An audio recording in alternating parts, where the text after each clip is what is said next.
So really, it falls under your earlier description. There's a conspiracy. You uncovered a conspiracy on that PI initiative. Yes, clearly, because apparently, according to Attorney Abad, whom we were compelled to call, sa totoo alam, tinatamad na ako mag-hearing. Sabi ko, pwede ba pag-usapan na lang to at magsabi kayo ng totoo? Ayaw naman magsiputan. Wala na akong choice. Third hearing yun, di ba, ma'am? Kaya nga, nakakatamad na eh. So, Makakailan pa kami eh. That's 5 oras daw ang hearing nyo kahapon.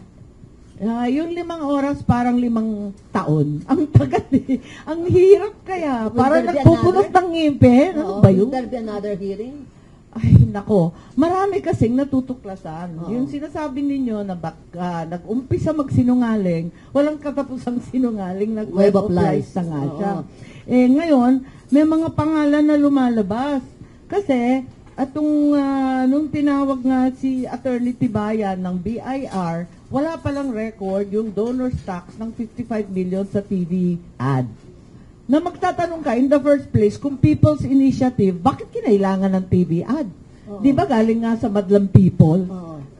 Clearly, kung kinakailangan mag-advertising campaign ka pa, kukumbinsihin mo pa yung tao. Ibig sabihin, walang kumbinsido at hindi nagmula sa taong bayan. Ano ba yun? Anyway, 55 million, the entire contract was actually for 212 million. Apakalaking pera, hindi sila biro-biro. Ngayon, ang unang sabi ni Mr. Oñate, siya daw ang nag-donate ng kalahating 55. Tapos, nung hinihingi na yung listahan, ayaw ibigay kasi natatakot daw. Security and privacy. Pinagtatakahan ko naman, kung talagang advokasya mo, paltan yung saligang batas, you should be proud that you are a committed citizen determined to change the Constitution that in your mind is faulty. Diba? Dapat pag malaki yun. At sino naman babaril sa kanila dahil dun? Bira talaga. Nag-offer pa kami. Meron naman kaming executive session. Meron naman kaming witness protection para sa mga whistleblower. Abay, ewan. Di ko alam. Basta sa bandang uli, ang sinabi ni Mr. Oñate, yung remainder, yung balance, the other half, dinonate na lang daw niya. At sinoli na lang daw niya doon sa iba. Ang sabi niya, I donated to myself. Kaya naloka kami lahat. Pati siya natawa na rin eh. Kasi nakakatuwa at yung BIR sabi, teka, ibig sabihin second donation, second tax, may penalty na yan.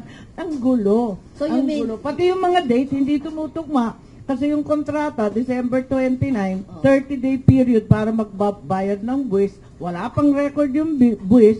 Tapos yung return, donation to myself, February 8. Walang pas na yun.